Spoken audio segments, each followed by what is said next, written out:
ഇനിയുള്ള കാര്യം നിങ്ങളോട് പറയാനുള്ളതാണ് പ്രധാനമായിട്ട്. അത് ക്ഷമയോടെ നിങ്ങൾ കേൾക്കണം എന്നാണ് എനിക്ക് അഭ്യർത്ഥിക്കാനുള്ളത്. കാരണം മാധ്യമങ്ങളുടെ രീതി എങ്ങനെ വരുന്നു എന്നുള്ളത് പൊതുവെ പരിശോധിക്കപ്പെടേണ്ട ഒരു ഘട്ടമായിരിക്കുകയാണ്. കഴിഞ്ഞ ദിവസങ്ങളിൽ പ്രമുഖ ദൃശ്യമാധ്യമങ്ങൾ നൽകിയ തലക്കെട്ടുകൾ നിങ്ങളെല്ലാവരുടെയും ശ്രദ്ധയിലുള്ളതായിരിക്കും. വയനാട്ടിൽ ചെലവിട്ട കണക്കുമായി സർക്കാർ, ക്യാമ്പിലുള്ളവർക്ക് വസ്ത്രം വാങ്ങിച്ചതിന് 11 കോടി, ജനറേറ്റർ പ്രവർത്തിപ്പിക്കാൻ 7 കോടി, പാലത്തിനടിയിലെ കല്ല് നിരത്തിയതിന് 1 കോടി, മൃതദേഹം സംസ്കരിക്കാൻ 2,76,00,000 എന്നിങ്ങനെ നീളുന്നു സർക്കാർ കണക്ക്. പിന്നീട് കൗണ്ടർ പോയിൻ്റ് എന്ന പരിപാടിയുടെ തലക്കെട്ട് കണക്കിൽ കള്ളമോ? ഇത് ഒരു ചാനൽ മാത്രം തുറന്നുവിട്ട കണക്കുകളാണ്. മറ്റൊരു ചാനലിൻ്റെ തലക്കെട്ടുകൾ സർക്കാരിൻ്റെ അമിത ചെലവ് കണക്ക് പുറത്ത്, വളണ്ടിയർമാരുടെ ഗതാഗതം 4 കോടി, ഭക്ഷണച്ചെലവ് 10 കോടി, ദുരിതാശ്വാസ ക്യാമ്പിലെ ജനറേറ്റർ 7 കോടി, ക്യാമ്പിലെ ഭക്ഷണം 8 കോടി, ബേലിപ്പാലം 1 കോടി. ഇങ്ങനെ അത് പോവുകയാണ്. ഓരോ വാചകവും പ്രത്യേകം ശ്രദ്ധിക്കേണ്ടതാണ്. കാരണം പെട്ടെന്ന് കേൾക്കുന്ന ആരും ഞെട്ടിപ്പോകുന്ന തരത്തിലുള്ള കണക്കുകൾ. ദുരിതബാധിതർക്ക് നൽകിയതിനേക്കാൾ തുക വളണ്ടിയർമാർക്ക് എന്നാണ് പ്രമുഖ സ്ഥാനത്ത് നിൽക്കുന്ന ഒരു ചാനൽ കണ്ടെത്തിയത്. വയനാടിൻ്റെ പേരിൽ കൊള്ള എന്ന് മറ്റൊരു കൂട്ടർ വിധി എഴുതി. ഓണത്തിൻ്റെ ദിവസങ്ങളിലാണ് ഇത്തരത്തിലൊരു സ്തോഭജനകമായ വാർത്ത പ്രചരിപ്പിക്കപ്പെട്ടത്. ഓണ ദിവസം അവധിയായതിനാൽ പത്രങ്ങൾക്ക് ചൂടോടെ അത് ഏറ്റെടുക്കാനായില്ല. എന്നാലും മുഖ്യധാരാ പത്രങ്ങൾ ഒട്ടും മോശമാക്കിയില്ല. അടുത്ത ദിവസം ഇറങ്ങിയ ഒന്നാം പത്രത്തിൽ കണക്ക് പിഴ എന്ന തലക്കെട്ടിൽ 1-ാം പേജിൽ തന്നെ വാർത്ത വന്നു. കേന്ദ്രത്തിന് നൽകിയത് അവിശ്വസനീയമായ കണക്കുകൾ എന്ന ആക്ഷേപം എന്നുകൂടി ചേർത്ത് വായനക്കാരിൽ സംശയത്തിൻ്റെ പുകപടലം നിലനിർത്താനാണ് ആ പത്രം ശ്രമിച്ചത്. കണക്കുകൾ വിവാദമായത് സംസ്ഥാന സർക്കാരിന് മറ്റൊരു തലവേദന എന്നെഴുതി അവരാശ്വാസം കണ്ടെത്തുകയും ചെയ്തു. നാം കാണേണ്ടത് ഒറ്റ ദിവസം കൊണ്ട് ഇതുപോലുള്ള വാർത്തകൾ ലോകമാകെ സഞ്ചരിക്കുകയാണ്. വയനാട് ദുരന്തത്തിൻ്റെ പേരിൽ സംസ്ഥാന സർക്കാർ കള്ളക്കണക്ക് കൊടുത്തു എന്ന ആരോപണവുമായി പ്രതിപക്ഷത്തെ പ്രധാന നേതാക്കളും അപ്പോൾ രംഗത്തിറങ്ങി. സോഷ്യൽ മീഡിയയിൽ വ്യാപകമായ ആക്ഷേപം വന്നു. കേരളത്തിനെതിരായ ദുഷ്പ്രചരണം എല്ലാ സീമകളും കടന്ന് കുതിച്ചു പാഞ്ഞു. പഴയ ഒരു പ്രസിദ്ധമായ വാചകമുണ്ടല്ലോ, പ്രശസ്ത എഴുത്തുകാരൻ ജോനാഥൻ സ്വിഫ്റ്റ് പറഞ്ഞത്, അസത്യം പറക്കുമ്പോൾ സത്യം അതിൻ്റെ പിന്നാലെ മുടന്തുകയാണ് ചെയ്യുക. ഇത് അക്ഷരാർത്ഥത്തിൽ ശരിയാകുന്നതാണ് നമുക്ക് കാണാൻ കഴിഞ്ഞത്. എന്താണ് യഥാർത്ഥ സംഭവമെന്ന് വിശദീകരിച്ചുകൊണ്ട് സർക്കാർ പത്രക്കുറിപ്പ് ഇറക്കി. പക്ഷേ ആദ്യം പറഞ്ഞ വ്യാജ വാർത്തയുടെ പിന്നാലെ എഴയാൻ മാത്രമേ ആ വിശദീകരണത്തിന് കഴിഞ്ഞുള്ളൂ. എന്താണ് ഇതിൻ്റെ ഫലം? അതാണ് നമ്മൾ ആലോചിക്കേണ്ടതും ചിന്തിക്കേണ്ടതും. കേരളം കണക്കുകൾ പെരുപ്പിച്ച് അനർഹമായ കേന്ദ്ര സഹായം തട്ടിയെടുക്കാൻ ശ്രമിക്കുന്നു എന്ന വ്യാജ കഥ വലിയൊരു വിഭാഗം ജനങ്ങളുടെ മനസ്സിലേക്ക് കടന്നു കയറി. അതിൻ്റെ ഫലം എന്താ? കേരളീയരും ഇവിടുത്തെ സർക്കാരും ജനങ്ങളാകെയും ലോകത്തിനു മുന്നിൽ അവഹേളിക്കപ്പെട്ടു. അതുകൊണ്ടാണ് ഇത് കേവലമൊരു വ്യാജ വാർത്താ പ്രചരണമോ മാധ്യമ ധാർമ്മികതയുടെ പ്രശ്നമോ അല്ല എന്ന് പറയേണ്ടി വരുന്നത്. വ്യാജവാർത്തകളുടെ വലിയ പ്രശ്നം നുണകളല്ല, ആ നുണകളുടെ പിന്നിലുള്ള അജണ്ടയാണ്. ആ അജണ്ട നാടിനും നാട്ടിലെ ജനങ്ങൾക്കുമെതിരായുള്ളതാണ്. രാജ്യവും ലോകമാകെയും പ്രകീർത്തിക്കും വിധമാണ് വയനാട്ടിൽ രക്ഷാപ്രവർത്തനം നടത്താൻ നമുക്ക് കഴിഞ്ഞത്. വയനാട് ഉരുൾപൊട്ടൽ ദുരന്തത്തിൽ ഇരയായവർക്കും മരണപ്പെട്ടവരുടെ ആശ്രിതർക്കും എല്ലാ തരത്തിലുള്ള സഹായവും സർക്കാർ ചെയ്തു വരികയുമാണ്. ഇതിനോടകം ദുരന്തത്തിൽ മരണമടഞ്ഞവരുടെ ആശ്രിതരായ 131 കുടുംബങ്ങൾക്ക് 6 ലക്ഷം രൂപ വീതം നൽകി.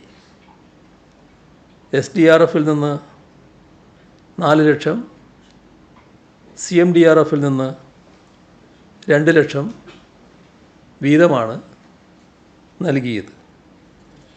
ഇതിനായി SDRFൽ നിന്ന് 5,24,00,000 രൂപയും CMDRFൽ നിന്ന് 2,62,00,000 രൂപയും ചെലവഴിച്ചു. മരണപ്പെട്ട 173 പേരുടെ സംസ്കാര ചടങ്ങുകൾക്കായി കുടുംബങ്ങൾക്ക് 10,000 രൂപ വീതം നൽകി.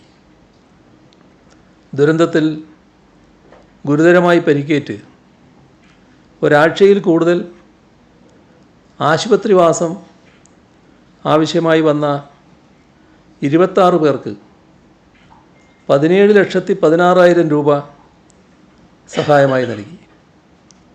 ഈ 17,16,000-ൽ 4,16,000 രൂപ SDRFൽ നിന്നുള്ളതാണ്. ബാക്കി 13 ലക്ഷം CMDRFൽ നിന്നുമാണ് അനുവദിച്ചത്.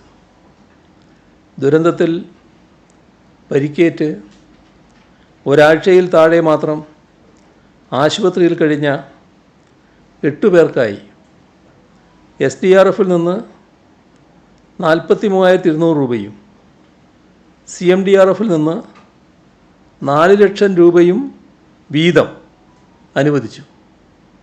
ആകെ 4,43,200 രൂപ ഈ ഇനത്തിന് ചെലവഴിച്ചു. ദുരന്തബാധിതരായ 1,013 കുടുംബങ്ങൾക്ക് അടിയന്തര ധനസഹായമായി 10,000 രൂപ വീതം നൽകുകയുണ്ടായി. SDRFൽ നിന്ന് 5,000 രൂപ, CMDRFൽ നിന്ന് 5,000 രൂപ. ഇങ്ങനെയാണത് നൽകിയത്.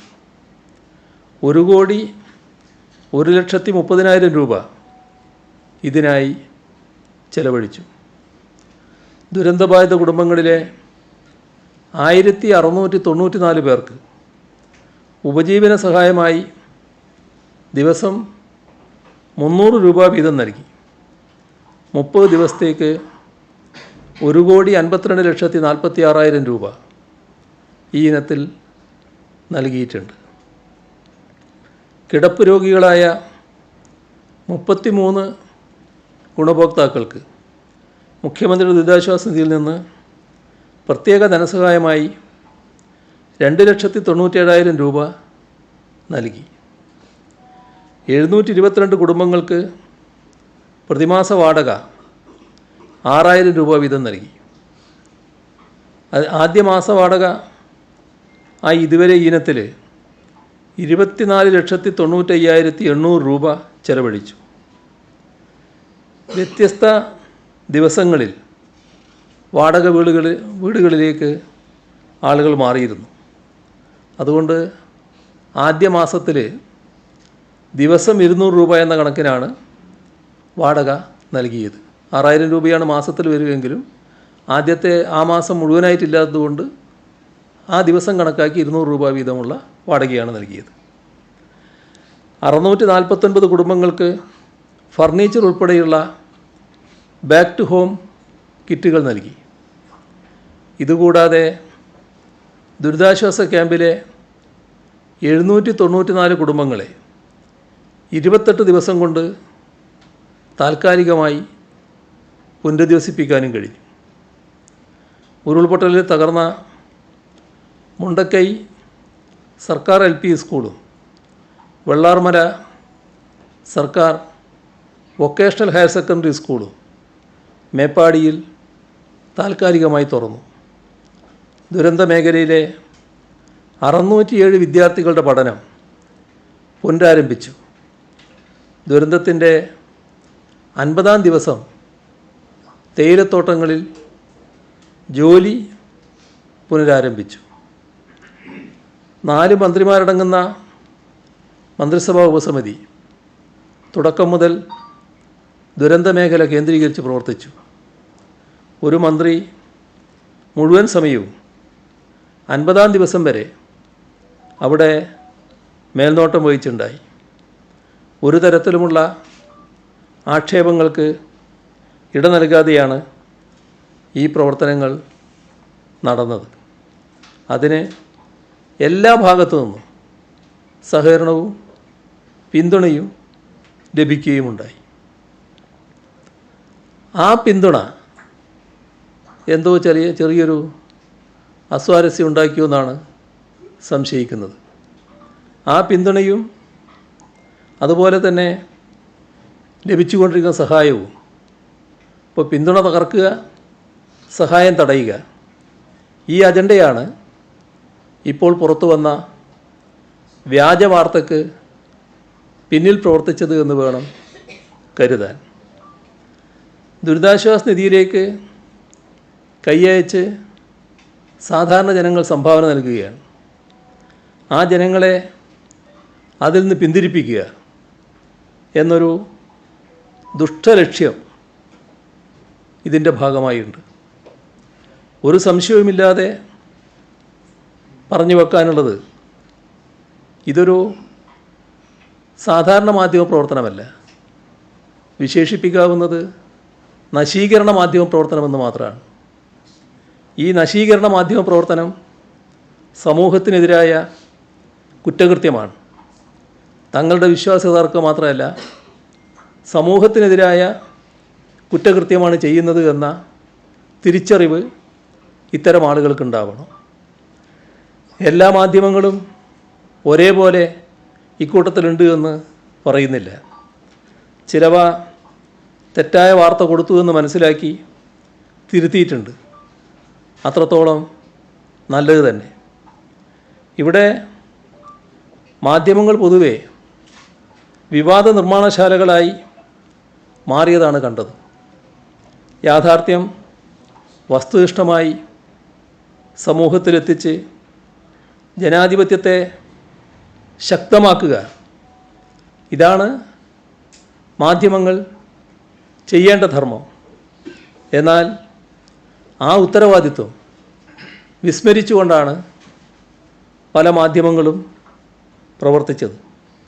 അതിനു പകരം വിവാദങ്ങൾ സൃഷ്ടിക്കുക, ജനങ്ങളെ തെറ്റിദ്ധരിപ്പിച്ച് കച്ചവട രാഷ്ട്രീയ അജണ്ടകൾ നടപ്പിലാക്കുക എന്ന നിലയിലേക്ക് അധപ്പതിക്കുന്ന അവസ്ഥ വന്നിരിക്കുന്നുവെന്ന് തിരിച്ചറിയാൻ നമുക്ക് കഴിയണം. എന്താണ് സംഭവിച്ചത് എന്ന് വിശദമായി തന്നെ പരിശോധിക്കേണ്ടതുണ്ട്.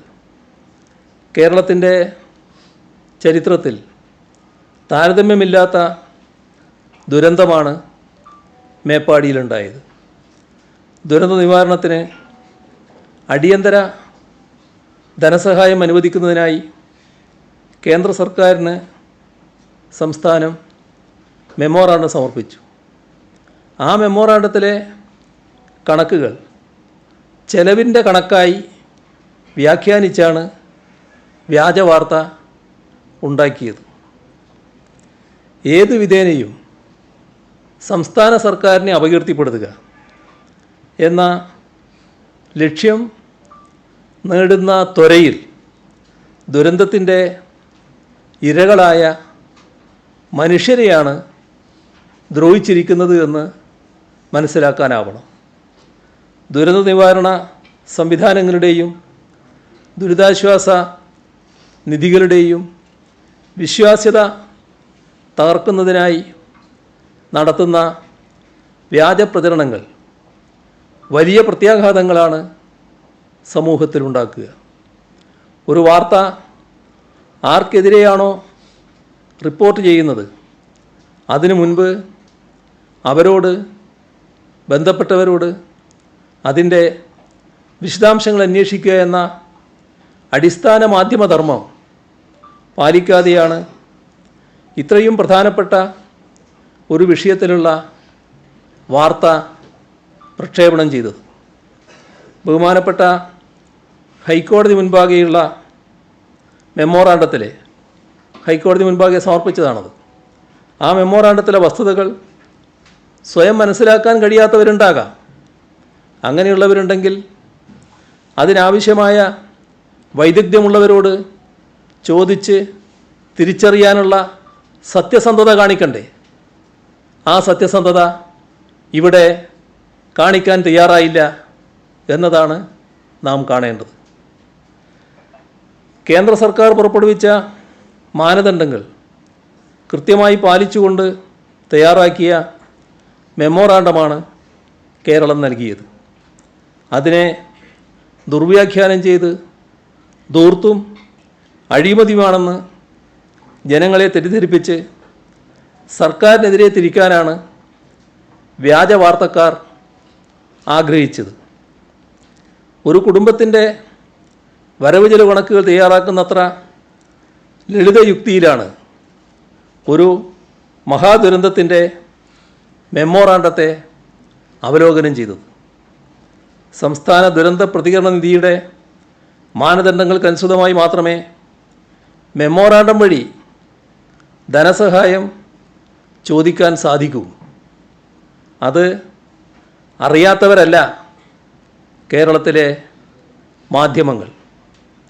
2012 മുതൽ 2019 വരെ വിവിധ സർക്കാരുകൾ പല ദുരന്തഘട്ടങ്ങളിൽ തയ്യാറാക്കി കേന്ദ്ര സർക്കാരിന് സമർപ്പിച്ച മെമ്മോറാണ്ടങ്ങൾ സംസ്ഥാന ദുരന്ത നിവാരണ അതോറിറ്റിയുടെ വെബ്സൈറ്റിലുണ്ട്.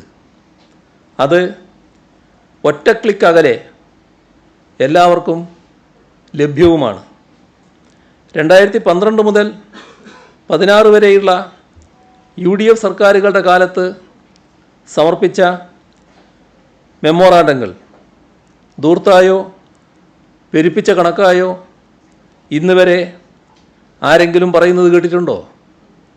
ഇതിന് വ്യവസ്ഥാപിതമായ രീതികളുണ്ടെന്ന് അറിയാവുന്നതുകൊണ്ടാണല്ലോ ആരും അന്നത് വിവാദമാക്കാതെ ഇരുന്നത്. വരൾച്ച മുതൽ പുറ്റിങ്ങൽ വെടിക്കെട്ട് അപകടം വരെയുള്ള ദുരന്തഘട്ടങ്ങളിൽ കേന്ദ്ര സർക്കാരിൽ നിന്ന് പരമാവധി സഹായം ചോദിച്ചു വാങ്ങണം എന്നതിനാണ് അന്നത്തെ പ്രതിപക്ഷം പോലും മുൻഗണന നൽകിയത്. എന്നാൽ ഇപ്പോൾ ദുരന്തങ്ങൾ നമ്മുടെ നാടിനെ ഗ്രസിക്കുമ്പോൾ മലയാളികൾ കൂട്ടായ്മ കൊണ്ടും സഹവർത്തിത്വം കൊണ്ടും അവ തരണം ചെയ്യാൻ ശ്രമിക്കുന്ന ഘട്ടത്തിൽ അതിനെ തുരങ്കം വെക്കുന്നതിൻ്റെ ഉദ്ദേശശുദ്ധി ചോദ്യം ചെയ്യപ്പെടുക തന്നെ വേണം. മെമ്മോറാണ്ടം തയ്യാറാക്കുന്നത് മന്ത്രിമാരല്ല, അതിനായി പരിശീലനം ലഭിച്ച പ്രൊഫഷണലുകളാണ്. അത് തയ്യാറാക്കുന്നതിന് രാജ്യമാകെ അവലംബിക്കുന്ന ചില രീതികളുണ്ട്. ദുരന്തഘട്ടത്തിൽ രക്ഷാപ്രവർത്തനം നടന്നുകൊണ്ടിരിക്കുന്നതിൻ്റെ മധ്യത്തിൽ തയ്യാറാക്കപ്പെടുന്ന മെമ്മോറാണ്ടത്തിൽ പല സാധ്യതകൾ വിലയിരുത്തി വേണം ഓരോ കണക്കുകളും തയ്യാറാക്കാൻ. അത്തരത്തിൽ തയ്യാറാക്കിയ വിവരങ്ങളെയാണ് കള്ളക്കണക്ക് എന്ന് ആക്ഷേപിച്ചത്. ഇത്തരം ആളുകൾ ആദ്യം മനസ്സിലാക്കേണ്ട ഒരു വസ്തുതയുണ്ട്.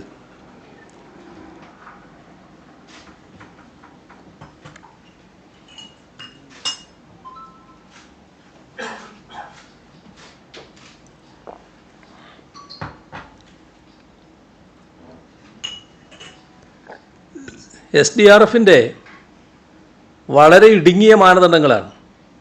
ആ മാനദണ്ഡങ്ങൾ പ്രകാരം 219 കോടി രൂപ മാത്രമാണ് സർക്കാരിന് മെമ്മോറാണ്ടത്തിലൂടെ ആവശ്യപ്പെടാൻ സാധിച്ചത്.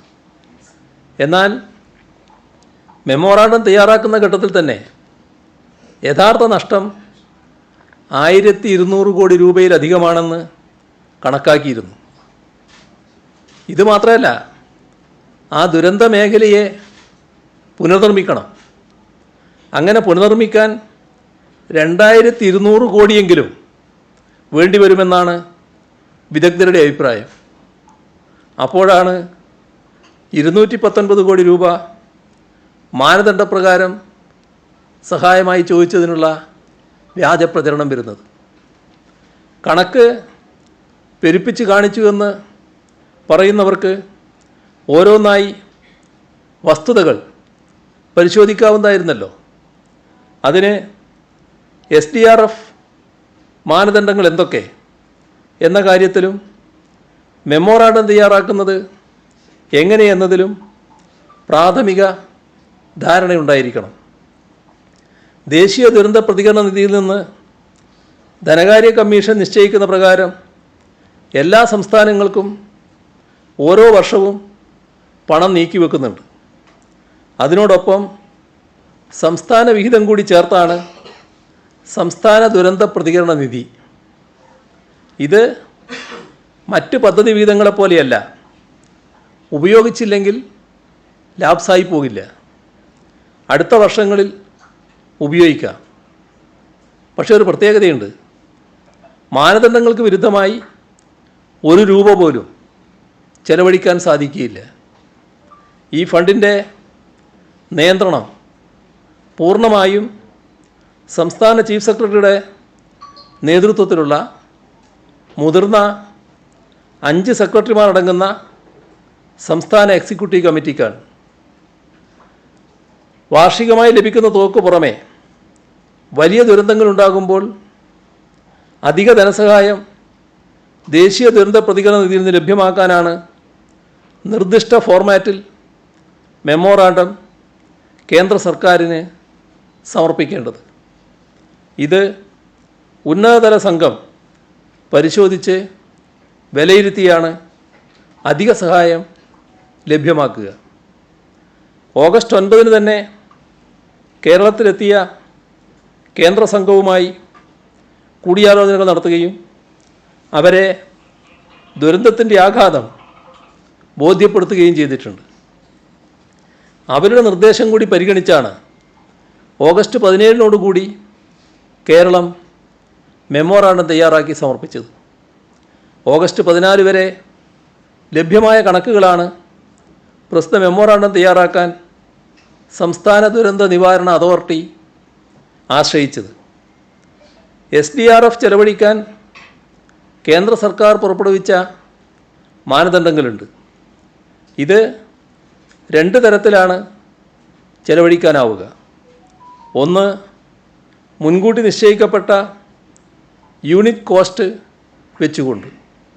മറ്റൊന്ന്, എത്രയാണോ യഥാർത്ഥ ചെലവ് അതിൻ്റെ ആക്ച്വൽസ്, അഥവാ അത് മുഴുവനായി തന്നെ. അതായത് ഒരു വീട് നഷ്ടപ്പെട്ടാൽ അത് എത്ര ലക്ഷങ്ങൾ വിലയുള്ളതാണെങ്കിലും പരമാവധി SDRFൽ നിന്ന് നൽകാൻ സാധിക്കുക 1,30,000 രൂപ മാത്രമാണ്. 1 കിലോമീറ്റർ റോഡിന് 1,00,000 രൂപ, ഒരു സ്കൂളിന് 2,00,000 രൂപ. ഇങ്ങനെയാണ് SDRFൽ നിശ്ചയിച്ചിട്ടുള്ളത്. കേരളത്തിൻ്റെ സാഹചര്യം എല്ലാവർക്കും അറിയാലോ. ഇവ എത്രമാത്രം അപര്യാപ്തമാണ് എന്നതുകൂടി നാം മനസ്സിലാക്കേണ്ടതുണ്ട്. 1,30,000 രൂപ കൊണ്ട് ഒരു വീട് വെക്കാനാകുമോ? കേരളത്തിൽ ഒരു വീടിന് ഏറ്റവും ചുരുങ്ങിയത് 4 ലക്ഷം രൂപയാണ് സംസ്ഥാന സർക്കാർ നൽകി വരുന്നത്. SDRFന് പുറമെ ജനങ്ങൾ സംഭാവന നൽകിയ മുഖ്യമന്ത്രിയുടെ ദുരിതാശ്വാസ നിധി കൂടി ഉപയോഗിച്ചുകൊണ്ടാണ് ഈ തുക നൽകുന്നത്. കോടികൾ ചെലവാക്കി പണിത സ്കൂളുകളാണ് നമ്മുടെ നാട്ടിലുള്ളത്. അത് തകർന്നാൽ 2 ലക്ഷം രൂപ കൊണ്ട് അടിത്തറ പോലും കെട്ടാനാകില്ല. ഇങ്ങനെ തീർത്തും അപര്യാപ്തമായ തുക നിശ്ചയിക്കുന്ന മാനദണ്ഡങ്ങൾ ഒരു പരിധിവരെ സാധാരണഗതിയിൽ യോജിക്കാൻ കഴിയാത്തതാണ്. ആ മാനദണ്ഡപ്രകാരം ഒരു ദുരന്തഘട്ടത്തിൽ ആശ്വാസ പ്രവർത്തനങ്ങൾക്ക് നിസ്സാരമായ തുകയെ ലഭിക്കുകയുള്ളൂ എന്നത് തർക്കമില്ലാത്ത കാര്യമാണ്. എന്താ നമ്മുടെ അനുഭവം? അതുതന്നെ പലപ്പോഴും കിട്ടാറില്ല. ഇതാണ് നമ്മുടെ സംസ്ഥാനത്തിൻ്റെ അനുഭവം. ഇവിടെ നിലവിലുള്ള മാനദണ്ഡങ്ങൾക്കനുസൃതമായി പരമാവധി സഹായം ലഭിക്കാൻ നൽകിയ മെമ്മോറാണ്ടത്തെയാണ് ആക്രമിച്ചത്. അതുപോലും കിട്ടരുത് എന്ന ദുഷ്ടലക്ഷ്യത്തോടെ നടത്തിയ ഈ പ്രചാരണം വയനാട്ടിലെ ദുരിതബാധിതർക്കെതിരെ കടന്നാക്രമണമായി മാത്രമേ കണക്കാക്കാനാവുകയുള്ളൂ. ഇനി മറ്റ് ചില ഹെഡുകൾ. അവയിൽ SDRFൽ ചിലവായ മുഴുവൻ തുകയും അനുവദിക്കാൻ സാധിക്കും. രക്ഷാപ്രവർത്തനം, ക്യാമ്പ് മാനേജ്മെൻറ്റ്, ദുരന്ത അവശിഷ്ടങ്ങൾ മാറ്റുന്നത്, കുടിവെള്ള വിതരണം തുടങ്ങിയവയാണ് ഇക്കൂട്ടത്തിൽപ്പെടുന്നത്. ഇതിൻ്റെയൊക്കെ ആകെ ചെലവ് എത്രയാണോ അത് മുഴുവൻ SDRFൽ നിന്ന് അനുവദിക്കേണ്ടതുണ്ട്. ഇതാണ് ആക്ച്വൽസ് എന്ന് മെമ്മോറാണ്ടത്തിൽ സൂചിപ്പിക്കുന്ന കാര്യം. എന്നാൽ മെമ്മോറാണ്ടത്തിലെ ഈ ആക്ച്വൽസ് കണ്ട് അത് ഇതിനോടകം ചെലവഴിച്ചു കഴിഞ്ഞ പണം ആണെന്നാണ് ദുർവ്യാഖ്യാനം ചെയ്ത് പ്രചരിപ്പിച്ചത്. മെമ്മോറാണ്ടം തയ്യാറാക്കുന്ന ഘട്ടത്തിൽ സംസ്ഥാന സർക്കാരിൻ്റെ മുന്നിൽ ഇവയുടെയൊന്നും ചെലവുകളുടെ യഥാർത്ഥ ബില്ലുകൾ ലഭ്യമായിട്ടില്ല. നടക്കുന്ന രക്ഷാപ്രവർത്തനവും അത് എത്ര നാൾ തുടരാൻ സാധ്യതയുണ്ട് എന്നതിൻ്റെയും അടിസ്ഥാനത്തിൽ ഒരു പ്രോജക്റ്റഡ് തുക തയ്യാറാക്കി സമർപ്പിക്കാനാണ് സാധിക്കുക.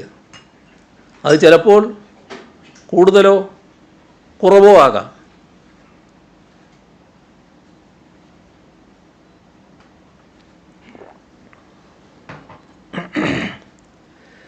രണ്ടായിരത്തി പ്രളയരക്ഷാപ്രവർത്തനത്തിന് എല്ലാവർക്കും ഓർമ്മയുള്ള കാര്യമാണ്.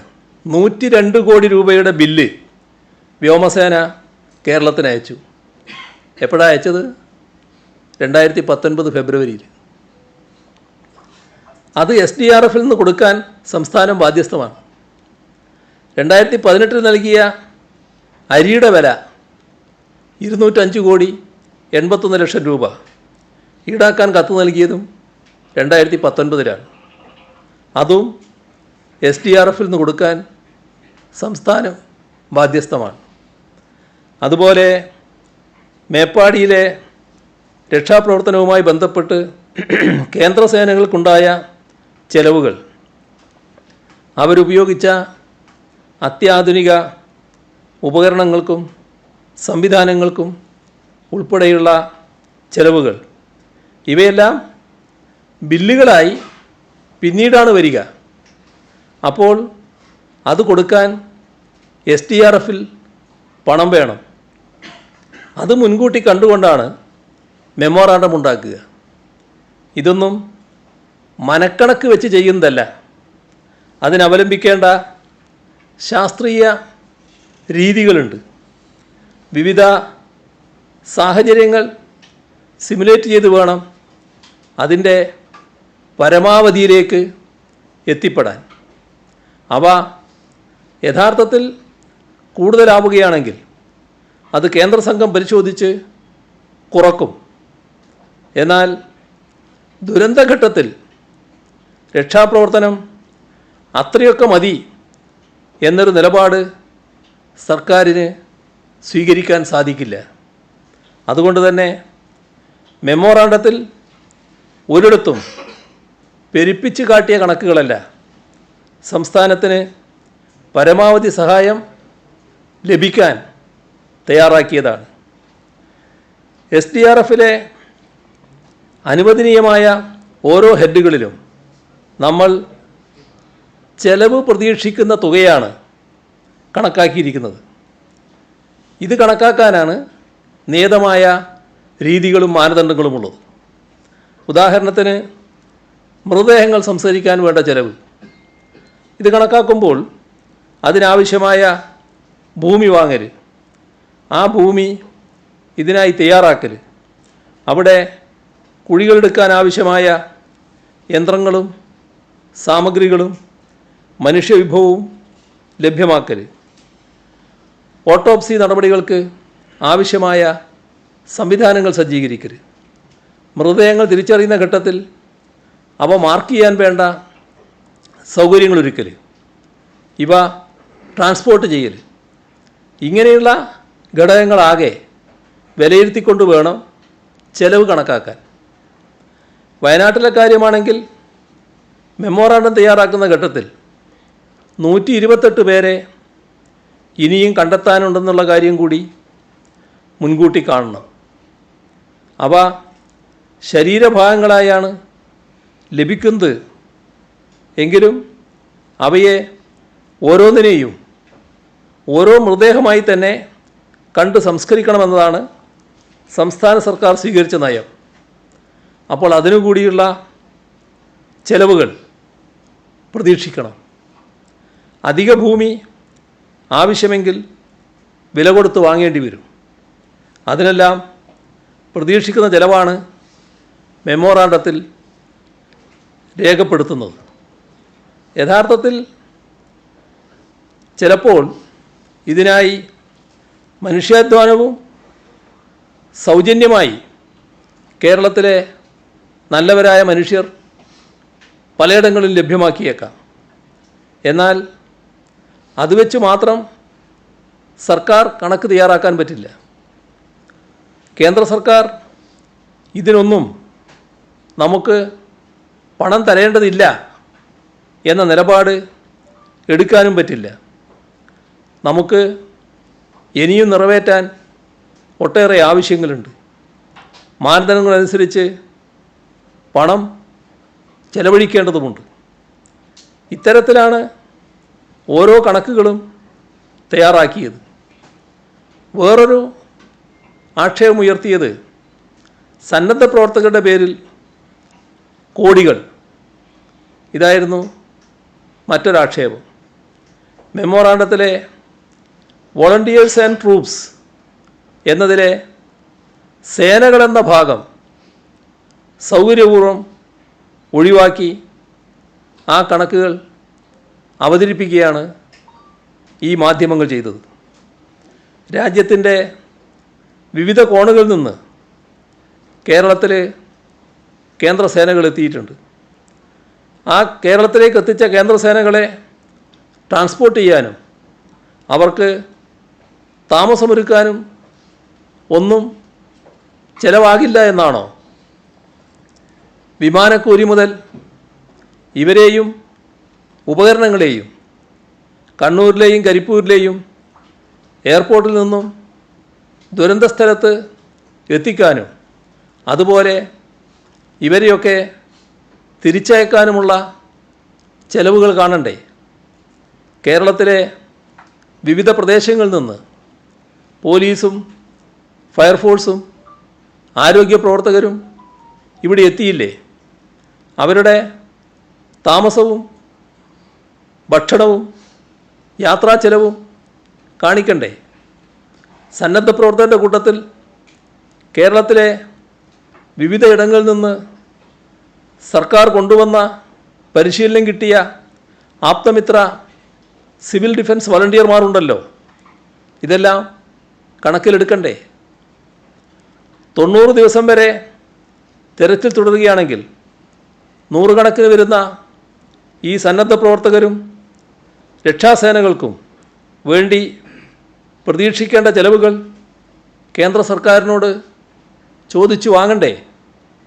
കേരളത്തിലെ വിവിധ രാഷ്ട്രീയ യുവജന സംഘടനകൾ ഉൾപ്പെടെ വിവിധ സംഘടനകൾ, സന്നദ്ധ സംഘടനകൾ നിസ്വാർത്ഥമായ സേവനം ദുരന്തബാധിത പ്രദേശത്ത് ചെയ്തിട്ടുണ്ട്.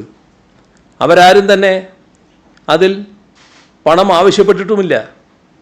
എന്നാൽ കേരളത്തിൽ ഇങ്ങനെയെല്ലാം ജനങ്ങൾ ചെയ്തുകൊള്ളും എന്നാണോ നാം കേന്ദ്രത്തോട് പറയേണ്ടത്? ഇതെല്ലാം പരിഗണിച്ച് വേണം മെമ്മോറാണ്ടത്തിലെ ഓരോ വരിയും തയ്യാറാക്കാൻ. നിർഭാഗ്യവശാൽ ഇതിനെക്കുറിച്ച് അജ്ഞരായവരോ അങ്ങനെ നടിക്കുന്നവരുമായി ഇവിടുത്തെ ഒരു കൂട്ടം മാധ്യമങ്ങൾ മാറി എന്നതാണ് വസ്തുത. വിദ്യാസമ്പന്നരായ മാധ്യമപ്രവർത്തകർ പ്രതീക്ഷിക്കുന്ന ചെലവുകളെ ചെലവഴിച്ച തുക എന്നും പിന്നീട് പെരുപ്പിച്ച തുക എന്നും പ്രചരിപ്പിക്കുന്നത് വിദ്യാഭ്യാസക്കുറവിൻ്റെ പ്രശ്നമല്ല. കാരണം പ്രതീക്ഷിക്കുന്ന ചെലവും അവർ പറഞ്ഞ ഈ ചെലവഴിച്ച തുക എന്നതും തമ്മിലുള്ള വ്യത്യാസം നല്ലതുപോലെ അവർക്കെല്ലാം അറിയാലോ. അവരുടെ ചില പ്രത്യേക താല്പര്യങ്ങളുടെ കുഴപ്പമാണ് ഇവിടെ ദൃശ്യമാവുന്നത്.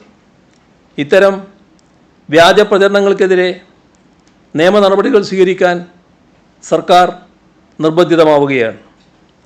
ഇവിടെയാകട്ടെ ബഹുമാനപ്പെട്ട ഹൈക്കോടതിയുടെ വിധിന്യായത്തെയാണ് ദുർവ്യാഖ്യാനം ചെയ്തത്. ഇൻ്റർഫിയറൻസ് ഓഫ് അഡ്മിനിസ്ട്രേറ്റീവ് ജസ്റ്റിസ് ആണ് നടത്തിയിരിക്കുന്നത്. അതുകൂടി കണക്കിലെടുത്തുള്ള നിയമ നടപടികൾ ആലോചിക്കേണ്ട സാഹചര്യമാണ് വന്നിരിക്കുന്നത്. ഇതാദ്യമല്ല മാധ്യമങ്ങൾ ഈ വിധം ഇല്ലാക്കഥ മെനയുന്നത്. മാധ്യമങ്ങളുടെ ക്രിമിനൽ വാസനാ വികൃതികളുടെ എത്രയോ ഉദാഹരണങ്ങൾ ഇതിനു മുൻപ് നമ്മുടെ മുന്നിലുള്ളതാണ്. സർക്കാരിനെതിരെ മാത്രമല്ല, തങ്ങൾക്ക് ഹിതകരമല്ലാത്ത രാഷ്ട്രീയത്തിനെതിരെയും വ്യക്തികൾക്കെതിരെയും നിരന്തരം ഇത്തരം ആക്രമണങ്ങൾ നടത്തിയിട്ടുണ്ട്. ഓർമ്മയില്ലേ കെവിൻ കേസ്? ചെങ്ങന്നൂർ ഉപതെരഞ്ഞെടുപ്പ് നടക്കുന്ന ദിവസമല്ലേ അന്ന് കെവിൻ കൊലക്കേസിൽ ചില മാധ്യമങ്ങൾ വ്യാജ പ്രചരണങ്ങൾ അഴിച്ചുവിട്ടത്? നടന്നത് ദുരഭിമാനക്കൊലയാണെന്ന് വ്യക്തമായി അറിഞ്ഞിട്ടും സംഭവവുമായി യാതൊരു ബന്ധവുമില്ലാത്ത DYFIയെ പ്രതിസ്ഥാനത്ത് പ്രതിഷ്ഠിക്കാനായിരുന്നല്ലോ ഒരു വിഭാഗം മാധ്യമങ്ങൾ വല്ലാതെ വ്യഗ്രത കാട്ടിയത്. തെരഞ്ഞെടുപ്പ് ദിവസം പോളിംഗ് കഴിയുന്നതുവരെയും DYFIയെ ആക്രമിക്കാനായിരുന്നു ഇത്തരം ചാനലുകൾക്ക് അമിതമായ താൽപ്പര്യം. അവസാന വോട്ടും വീണ് കഴിഞ്ഞുവെന്ന് ഉറപ്പിച്ച ശേഷം മാത്രമാണ് കെവിൻ കേസിലെ പ്രതികൾ ഭാര്യാ സഹോദരനും പിതാവുമാണെന്ന് വ്യക്തമായി റിപ്പോർട്ട് ചെയ്യാൻ പലരും തയ്യാറായത്. ഓർമ്മയില്ലേ ഓമനക്കുട്ടൻ്റെ കഥ? അത്ര പെട്ടെന്ന് മറക്കാൻ കഴിയുന്ന ഒന്നല്ലാലോ അത്. പ്രളയസമയത്ത് ചേർത്തലക്കാരൻ ഓമനക്കുട്ടനെ ഏത് രീതിയിലായിരുന്നു ക്രൂശിച്ചിരുന്നത്?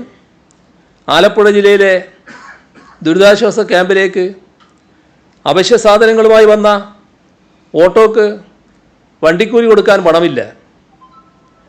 അതുകൊണ്ട് ക്യാമ്പിലുള്ള ചിലരോട് 70 രൂപ ഈ ഓമനക്കുട്ടൻ പിരിച്ചു. ആ ഓമനക്കുട്ടൻ CPIMൻ്റെ പ്രാദേശിക നേതാവ്. അദ്ദേഹത്തെ ഏത് വിധേനയാണ് കൈകാര്യം ചെയ്യുന്നതെന്ന് മാധ്യമങ്ങൾ തന്നെ സ്വയം ആലോചിച്ച് നോക്കിയാൽ മതി. ദുരിതാശ്വാസ ക്യാമ്പിലെ വട്ടിപ്പിരിവുകാരനായല്ലേ അദ്ദേഹത്തെ ചിത്രീകരിച്ചത്? വയനാട്ടിലെ രാഹുൽ ഗാന്ധിയുടെ ഓഫീസിലെ ഗാന്ധി ചിത്രം SFIക്കാർ തകർത്തു എന്തായിരുന്നില്ലേ കുറേ ദിവസം കുറേ മാധ്യമങ്ങൾ ബോധപൂർവം പ്രചരിപ്പിച്ചത്? എന്നാൽ പിന്നീട് ഇതിൻ്റെ വാസ്തവം വ്യക്തമായതല്ലേ. SFIക്കാർ ഓഫീസ് വിട്ടിറങ്ങിയ ശേഷമാണ് ഗാന്ധി ചിത്രം തകർക്കപ്പെട്ടതെന്ന വസ്തുത പിന്നീട് തെളിവ് സഹിതം പുറത്തു വന്നില്ലേ. AKG സെൻറ്റർ ആക്രമണ കേസിൽ ആളെ കിട്ടിയോ എന്തായിരുന്നില്ലേ പരിഹാസപൂർവം ചോദിച്ചുകൊണ്ടേയിരുന്നിരുന്നത്? ഒടുവിൽ ആളെ കിട്ടിയപ്പോൾ അത് കോൺഗ്രസിൻ്റെ വേണ്ടപ്പെട്ടയാളായിരുന്നില്ലേ? കൂടാതെ ഈയിടെ പിടിയിലായ ഈ കേസിലെ മുഖ്യ ആസൂത്രകനും KPCC പ്രസിഡൻറ്റിൻ്റെ അടുത്ത അനുയായിയല്ലേ ഇതേ വ്യക്തി? നേരത്തെ കണ്ണൂർ തിരുവനന്തപുരം വിമാനത്തിലുണ്ടായ ആക്രമണ ശ്രമത്തിൽ അന്ന് വിമാനത്തിലുണ്ടാവുകയും അതിൻ്റെ ആസൂത്രണമടക്കം നടത്തുകയും ചെയ്തുവെന്ന് പിന്നീട് പുറത്തു വരികയും ചെയ്തില്ലേ. ന്യൂയോർക്കിലെ ലോ കേരള സഭ മേഖലാ സമ്മേളനം, അതിനെപ്പറ്റി എങ്ങനെയായിരുന്നു വാർത്ത? താരദിശ മോഡലിൽ പിരിവ് എന്നല്ലേ വാർത്ത ചമച്ചത്? ലോ കേരള സഭയിൽ മുഖ്യമന്ത്രിക്കൊപ്പം ഇരിക്കാൻ 82 ലക്ഷം രൂപ ഫീസ് എന്നായിരുന്നു ആ ഘട്ടത്തിൽ കൊടുത്ത തലക്കെട്ട്. ന്യൂയോർക്കിലെ സമ്മേളന നടത്തിപ്പിന് സംഘാടകർ സ്പോൺസർഷിപ്പിൻ്റെ വഴി തേടിയതിനെ മുഖ്യമന്ത്രിക്കൊപ്പം ഇരിക്കാൻ പണം പിരിക്കുന്നു എന്ന് കാട്ടിയല്ലേ വ്യാജ വാർത്ത നിർമ്മിച്ചത്. ഇത്തരം കാര്യത്തിലൊന്നും ഒരു ലജ്ജയില്ലാലോ. ഇങ്ങനത്തെ ഒരു വാർത്ത പൊളിഞ്ഞാൽ അടുത്ത വാർത്ത മെനയുന്നതിന് ഒരു ലജ്ജയുമില്ലാലോ. മാധ്യമപ്രവർത്തനത്തിൻ്റെ മാനം മാറുന്നു എന്നാണ് പുതിയ സംഭവങ്ങളിൽ നിന്ന് മനസ്സിലാക്കേണ്ടത്. നേരത്തെ ഉള്ളതിൽ നിന്ന് മാറുകയാണ്, അതിൻ്റെ മാനം മാറുകയാണ്. കേരളത്തെ തകർക്കുന്നതിനുള്ള നീക്കങ്ങൾക്ക് ചില മാധ്യമങ്ങൾ സ്വയം ആയുധമാവുകയാണ്. ഏത് കാര്യവും തെറ്റായ വാർത്ത നൽകി വഴിതിരിച്ചു വിടാനാണ് ശ്രമിക്കുന്നത്. സ്വീകരിക്കാൻ പാടില്ലാത്ത ഈ നില ജനങ്ങൾ സജീവമായി ചർച്ച ചെയ്യേണ്ടതുണ്ട്. എന്തുകൊണ്ടാണ് ഇത്രയും കാര്യങ്ങൾ വിശദീകരിക്കാൻ തയ്യാറാകേണ്ടി വന്നത്? വ്യക്തികളെ, രാഷ്ട്രീയ പാർട്ടികളെ ആക്രമിക്കുന്നതും സർക്കാരിനെ വിമർശിക്കുന്നതും മാധ്യമങ്ങളുടെ രീതിയാണ്. അതിൽ പുതുമ കാണുന്നില്ല. ഇവിടെ ഒരു നാടിനെ തന്നെയാണ് ആക്രമിക്കുന്നത്. സർക്കാരിനെതിരെയുള്ള വ്യാജ വാർത്തകളും വ്യാജ പ്രചാരണങ്ങളും മാത്രമല്ല, ജനങ്ങൾക്ക് വലിയ തോതിൽ ഉപകാരപ്രദമാകുന്ന മുഖ്യമന്ത്രിയുടെ ദുരിതാശ്വാസ നിധിയെ തകർക്കാനും ബോധപൂർവമായ ചില ശ്രമങ്ങൾ ഉണ്ടാകുന്നു. അത് പല രൂപത്തിൽ ഇപ്പോഴും തുടരുന്നു.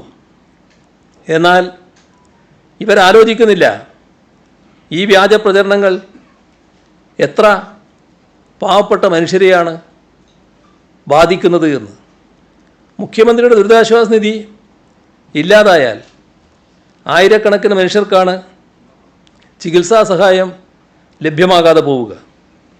അതോടൊപ്പം വിവിധ ദുരിതങ്ങൾ നേരിട്ടവർക്കുള്ള അടിയന്തര സഹായങ്ങളും നിലച്ചു പോകും. അതുകൊണ്ട് അത്തരം പ്രചരണം നടത്തുന്നവർ ഈ ഹതഭാഗ്യരെ ഓർത്ത് അതിൽ നിന്ന് പിന്തിരിയണമെന്നാണ് അഭ്യർത്ഥിക്കാനുള്ളത്.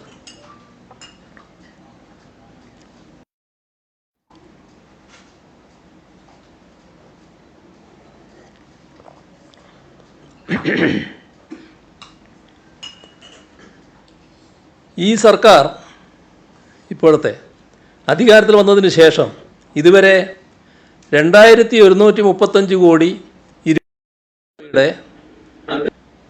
മുഖ്യമന്ത്രിയുടെ ദുരിതാശ്വാസ നിധിയിൽ നിന്ന് വിതരണം ചെയ്യാൻ കഴിഞ്ഞിട്ടുണ്ട്. 2135 കോടി 29 ലക്ഷം രൂപയാണ് CMDRF നിന്ന് വിതരണം ചെയ്തത്.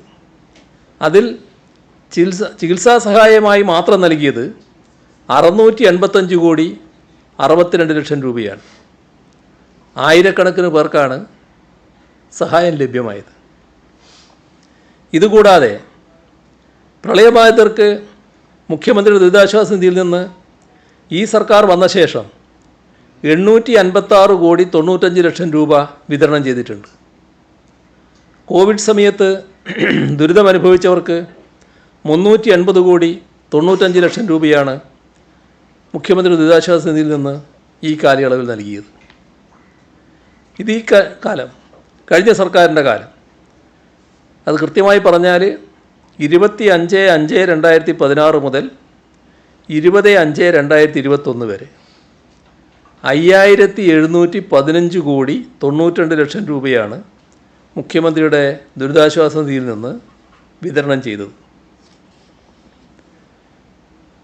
സുതാര്യവും സുഗമവുമായി പ്രവർത്തിക്കുന്ന ഒരു സംവിധാനമാണ് മുഖ്യമന്ത്രിയുടെ ദുരിതാശ്വാസ നിധി. അത് ഇല്ലാതായാൽ പാവപ്പെട്ട ജനങ്ങൾക്ക് ചികിത്സാ സഹായമാണ് മുടങ്ങുന്നത്. രോഗബാധിതരുടെ ചികിത്സയ്ക്ക് തടസ്സമുണ്ടാകും. അതുപോലെ തന്നെ മറ്റു പല ദുരിതങ്ങളും അനുഭവിക്കുന്നവർക്കുള്ള സഹായങ്ങളും ലഭ്യമാക്കാൻ കഴിയാത്ത സ്ഥിതിയുണ്ടാകും. അതുകൊണ്ട് വ്യാജപ്രചാരകർ അതിൽ നിന്ന് പിന്മാറണം എന്നാണ് അഭ്യർത്ഥിക്കാനുള്ളത്. ഈ ദുരവസ്ഥ നമ്മുടെ നാടിന് ഉണ്ടാകാതിരിക്കാൻ അതാവശ്യമാണ്. മാധ്യമങ്ങൾ മാത്രമാണ് ഇല്ലാക്കഥകൾ പ്രചരിപ്പിക്കുന്നത്, അങ്ങനെ പറഞ്ഞു പരത്തുന്നത് എന്ന് പറയാനാകില്ല. അതിന് പിന്നിലെ രാഷ്ട്രീയവും അജണ്ടയുമുണ്ട്. അതാണ് കൃത്യമായി പരിശോധിക്കേണ്ടത്. ഇപ്പോൾ പ്രളയത്തിൻ്റെ സമയം 2018 കോൺഗ്രസ് അനുകൂലികളായ സർക്കാർ ജീവനക്കാരുടെ സംഘടനകൾ സാലറി ചാലഞ്ചിനെതിരെ രംഗത്ത് വന്നു. എല്ലാവർക്കും ഓർമ്മയുള്ള കാര്യമാണല്ലോ. ദുരന്തമുഖത്ത് പോലും രാഷ്ട്രീയം കളിക്കുന്ന പ്രതിപക്ഷമായി അന്നവർ അധപ്പതിക്കുന്നതാണ് നാം കണ്ടത്. സാലറി ചാലഞ്ചിനോട് മുഖം തിരിക്കുക മാത്രമല്ല, ക്യാമ്പയിൻ മുടക്കാൻ അഹോരാത്രം പണിയെടുക്കുകയും ചെയ്തു. സർക്കാർ ഇന്നാട്ടിലെ അധ്യാപകരെയും ജീവനക്കാരെയും അകാരണമായി പിഴിയുന്നുവെന്നാണ് അന്നിവർ പറഞ്ഞു പരത്തിയത്. എന്നാൽ പ്രതിപക്ഷത്തിൻ്റെ ദുഷ്പ്രചാരണങ്ങളെ വകവെക്കാതെ തന്നെ നാടിൻ്റെ പുനർനിർമ്മാണത്തിൽ ബഹുഭൂരിപക്ഷം ജീവനക്കാരും പങ്കാളിയാകുന്ന കാഴ്ചയാണ് നാം കണ്ടത്. കൊറോണ കാലത്ത് മാനദണ്ഡം ലംഘിച്ച് ആളുകളെ പുറത്തിറങ്ങാൻ പ്രേരിപ്പിക്കുകയാണ് പ്രതിപക്ഷ നേതൃത്വം ചെയ്തത്. സമരകോലാഹലങ്ങൾ നടത്തി നാടിൻ്റെ കോവിഡ് പ്രതിരോധ പ്രവർത്തനങ്ങളെ താളം തെറ്റിക്കാൻ ശ്രമിച്ചു. വ്യാജ പ്രചരണങ്ങളുടെ പെരുമഴ അന്നവർ നടത്തുകയും ചെയ്തു. കോവിഡ് വിഷയത്തിലെ സാലറി ചാലഞ്ച് വഴി ധനമന്ത്രി ജീവനക്കാരെ ഭീഷണിപ്പെടുത്തുന്നുവെന്നാണ് അന്നത്തെ പ്രതിപക്ഷ നേതാവ് വിളിച്ചു പറഞ്ഞത്. എന്നാൽ കോൺഗ്രസ് ഭരിക്കുന്ന മഹാരാഷ്ട്രയിൽ സർക്കാർ ജീവനക്കാർക്ക് മാൻഡേറ്ററി സാലറി കട്ട് നൽകുന്ന അതേ സമയത്താണ് 6 ദിവസത്തെ ശമ്പളം കടമായി ദുരിതാശ്വാസ നിധിയിലേക്ക് നൽകാൻ കേരളത്തിലെ സർക്കാർ അഭ്യർത്ഥിച്ചത് എന്ന് നാം ഓർക്കണം. ലോകം മുഴുവൻ മഹാമാരി മരണം വിധിച്ച സമയമായിരുന്നു അത്. തൊഴിൽ നഷ്ടപ്പെട്ട് സകലരും വീട്ടിലടച്ചിരിക്കുന്നു. സർക്കാരുകളുടെ വരുമാനം നിലച്ചപ്പോൾ ദൈനംദിന ചെലവുകൾക്ക് പോലും വേണ്ടത്ര കാശില്ലാതെ ലോകമാകെ സർക്കാരുകൾ പ്രയാസപ്പെടുന്ന സാഹചര്യം, പലയിടങ്ങളിലും ശമ്പളം മുടങ്ങുന്ന നില. എന്നാൽ കേരളത്തിൽ അതൊന്നും ഉണ്ടായില്ല. 6 ദിവസത്തെ ശമ്പളം കടം കൊടുക്കാൻ മാത്രമാണ് സർക്കാർ ജീവനക്കാരോട് സർക്കാർ അന്ന് അഭ്യർത്ഥിച്ചത്. സർക്കാരിൻ്റെ ഉത്തരവ് തെരുവിൽ കത്തിക്കുകയായിരുന്നില്ലേ കോൺഗ്രസ് അനുകൂല സർവീസ് സംഘടനകൾ ചെയ്തത്? ഇതിനും പുറമെ 6 ദിവസത്തെ ശമ്പളം കടം കൊടുക്കാൻ മനസ്സില്ലാതെ സർക്കാർ ഉത്തരവ് സ്റ്റേ ചെയ്യാൻ ഹർജിയുമായി ഹൈക്കോടതി മുൻപാകെ പോയതും ഓർമ്മയില്ലേ? ഇപ്പോൾ പെരുപ്പിച്ച കണക്ക് എന്നും വ്യാജ കണക്ക് എന്നും മറ്റുമുള്ള കഥകൾ പ്രചരിപ്പിക്കുന്നതും ഇതേ കൂട്ടരുണ്ട് എന്നത് നാം കാണണം. കേന്ദ്ര സർക്കാർ വയനാടിനായി ഇതുവരെ പ്രത്യേക സഹായമൊന്നും നൽകിയിട്ടില്ല.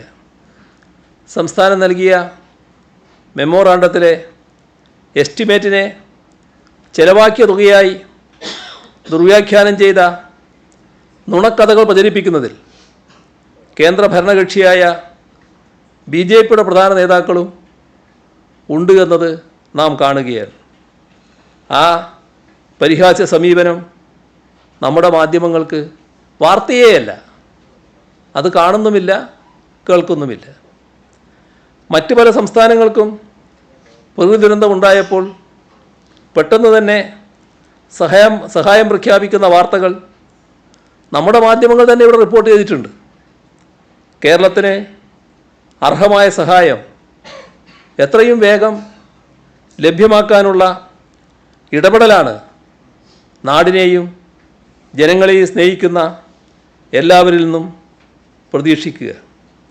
മാധ്യമങ്ങൾ ആ ഉത്തരവാദിത്വം നിറവേറ്റാൻ തയ്യാറാകണം എന്നാണ് അഭ്യർത്ഥിക്കാനുള്ളത്.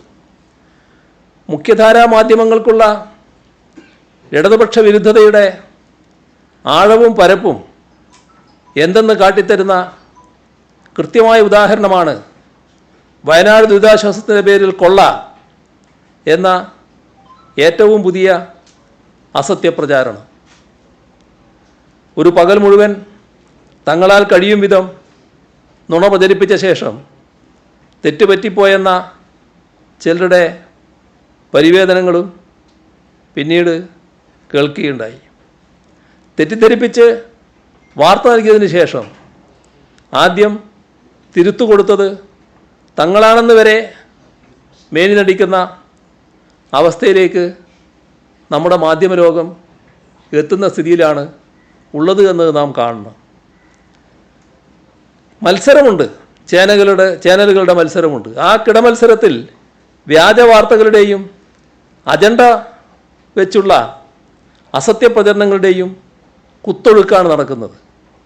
സാമാന്യ ഭാഷാശേഷിയുള്ളവർക്ക് പോലും മനസ്സിലാവുന്നൊരു കാര്യം മനഃപൂർവ്വം തെറ്റായി വ്യാഖ്യാനിച്ച് സർക്കാരിനെ പഴിചാരാൻ ഉപയോഗിക്കുകയായിരുന്നു എന്നത് വയനാടിൻ്റെ കാര്യത്തിൽ വ്യക്തമാണ്. ദുരന്താനന്തരം ലഭിക്കേണ്ടുന്ന കേന്ദ്ര സഹായം മുടക്കാനുള്ള കൊട്ടേഷനാണോ ഇക്കൂട്ടർ ഏറ്റെടുത്തതെന്ന സംശയം സമൂഹത്തിൽ നിലനിൽക്കുന്നു. ഉണ്ടായ ദുരന്തത്തിൽ നിന്നും നാടിനിയും കരകയറിയിട്ടില്ല. കേരളം ഒന്നായി വയനാട്ടിനൊപ്പം ചേർന്ന് തിരിച്ചു വരാനുള്ള ശ്രമത്തിലാണ്. അതിനിടയിൽ ചാനൽ റേറ്റിങ്ങിന് വേണ്ടി ഒരു ജനതയുടെ അതിജീവന പോരാട്ടങ്ങളെ തുരങ്കം വെക്കരുത് എന്നതാണ് പൊതുവെ അഭ്യർത്ഥിക്കാനുള്ളത്.